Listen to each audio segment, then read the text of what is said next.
Tonight on The Final Score, for the first time since 2015, LSU is going dancing. We'll break down the Tigers' first-round matchup and tell you what to expect from the madness. And baseball was in action against SEC foe Kentucky over the weekend, trying to get back on track after their lackluster recent performances. We'll bring you that and much more. The Final Score starts right now.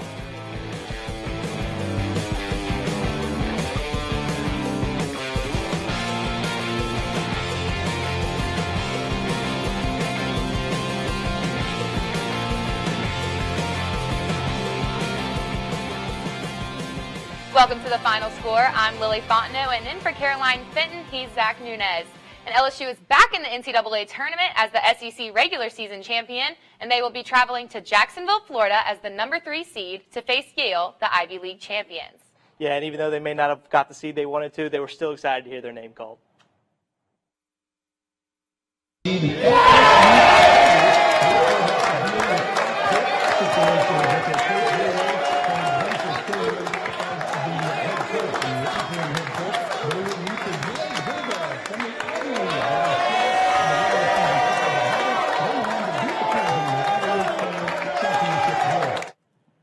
As Lily mentioned, the Tigers will play their first game and, if possible, their second game in Jacksonville, which observant Tiger fans will remember as the same city in which they played their first 2 games when they made their last Final Four appearance in 2006. The team is understandably excited and full of players who will be getting their first chance to shine at the big dance. In fact, nobody on this team has ever played in an NCAA tournament game in the purple and gold. Despite this inexperience, interim coach Tony Benford knows his guys are excited and ready for the challenge. We're extremely excited to have the opportunity to play an NCAA tournament. Our guys, we just had a little private get-together, and our guys, once our name flashed up, they were extremely excited.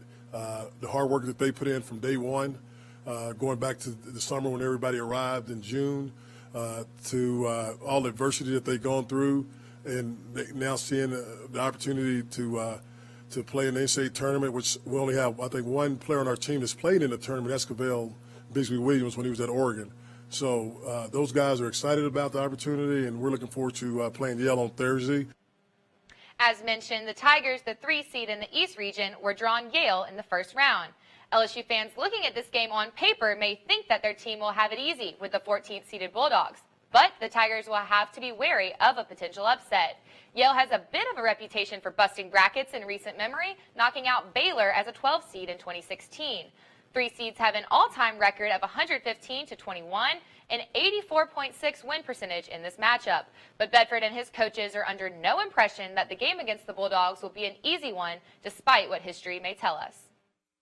Well, one of the things, obviously, won the Ivy League, and they've had a lot of success. 2 years ago, I think they beat Baylor in the NCAA tournament, and Coach Jones does a good job. They recruited well there. They got one kid that's an NBA prospect. I think 4 guys that average double figures, another kid that averages almost 9 a game. So, and they play up tempo. They really push the ball. They want to get up and push the ball, get out in open court, and they do a really good job. So, I haven't had a chance to watch. I watched a little of their game briefly today when they played Harvard. But we're going to break them down. Coach Hire right now is already watching film on them, so we're on top of them right now. Yale went 10-4 in the Ivy League and beat regular season champion Harvard in the Ivy League championship game to earn their first ever automatic bid into the big dance. The Bulldogs actually have played LSU once before in 1969. Yale won that one 97-94, and the Tigers will be hoping that history does not repeat itself. Junior shooting guard Miye Oni could be the first Ivy Leaguer drafted into the NBA since 1995. He's averaging almost 18 points and nearly 6.5 assists per game and is projected as the 47th draft pick. So when it comes to having potential NBA talent, it goes both ways. Coaching could also be an issue in this game. LSU obviously is still without Will Wade, who remains suspended as he was throughout the Tigers' short SEC tournament run, which some fans are blaming for LSU's loss to Florida in the SEC tournament. Yale, on the other hand, is coached by James Jones, who is the longest-running coach in the Ivy League and the 11th longest-running coach out of the NCAA's 353 teams. Yale is hitting their stride, while LSU has lost most of its momentum that it had during the regular season.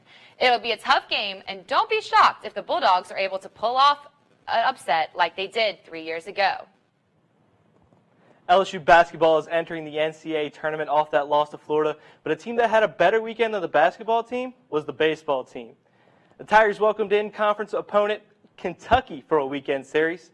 Tiger TV sports reporter Courtney Lane Brewer has the recap.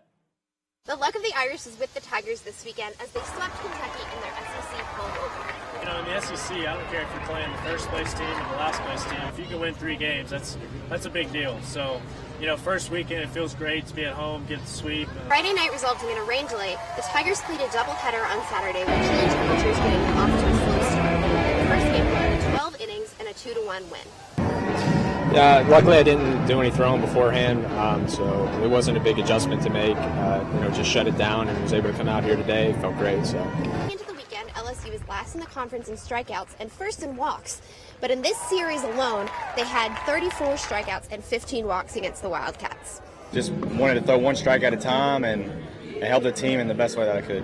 Today, the Tigers sealed the deal with a 7-2 win over the Wildcats for a perfect 3-0 conference record. I'm proud of our guys and our team for stepping up and handling it very well, and obviously coming out with the sweeps. That's huge for our confidence. They will hope to maintain that record next weekend as they travel to Athens for their series against the Bulls. Reporting from Alex Box for Tiger TV Sports, I'm Courtney Lane Brewer. LSU will be on the road for the next 2 weekends, but we'll be playing a sprinkling of midweek games at home before they host Texas A&M during the first week of April. When we return, we'll cover gymnastics and beach volleyball. More from the final score after this. Welcome back to the final score. The LSU gymnastics team finished their regular season with a high score of 198.175 to defeat Arizona in Tucson over the weekend. The score was the highest score away in program history. A pair of perfect scores from senior Sarah Finnegan and junior Kennedy Edney led the Tigers to victory. Finnegan, who has won all-around titles in 11 of the 12 meets this season, has now tied a school record for most all-around wins in a single season. This morning, Finnegan was named one of 6 finalists for the 2019 AAI Award, which is considered to be the Heisman of NCAA gymnastics. No, it's an honor. It's super cool. I found out through Twitter, so yeah. But yeah, the AAI Award, it's a really prestigious award. They compare it to the Heisman Award for football or whatever. But it's super cool just to say that, hey, you've been nominated as one of the top senior gymnasts in the country. Finnegan and the rest of the Tigers are preparing for the SEC championships this weekend. LSU, who is going for their 3rd straight conference title, has earned the #1 seed at the championships. The Tigers will compete in the evening session at 7 p.m. in the Smoothie King Center this Saturday in New Orleans. In front of over 550 fans, the #4 LSU beach volleyball team opened its brand new stadium with a 5-0 sweep over Coastal Carolina Friday night. After playing its first 5 seasons at an off-campus beach volleyball venue in Baton Rouge, LSU opened a state-of-the-art beach volleyball stadium in the heart of campus in January. The stadium was built at the site of the previous tennis facility, originally built in 1970. For a team that finished in the top 8 each of the last 2 seasons, LSU is hoping the new complex will give the Tigers a great platform off of which they can continue to grow to new heights. For head coach Russell Brock, it was an amazing moment to be able to finally play in front of the Tiger faithful at their brand new arena. Like I said, it was something that you think about, and you don't know how it's going to be until you actually do it. We practiced a ton here. We've had a scrimmage here. But under the lights, with the fans, being able to have the music and play in front of them, you can't imagine what it's going to be like until you're there, and then you just hope that you can perform in that situation, and the team did a great job. Beach volleyball is hosting North Florida, Tulane, Georgia State, and Southern Miss in the Tiger Beach Challenge in their new stadium this Friday and Saturday. After the break, we'll tell you why Tiger fans should keep practicing their Cajun accents. Welcome back. The LSU Board of Supervisors will hold a meeting this Wednesday. On the list of topics for that meeting is a 2-year extension for head coach Ed Ogeron. This extension comes on the heels of a 10-3 record and a Fiesta Bowl win over UCF and a final ranking of 6 in the AP poll.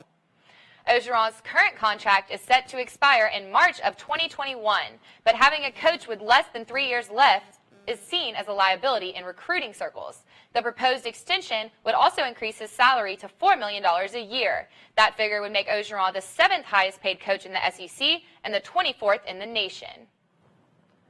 This contract would also include $1.5 million in incentives each season.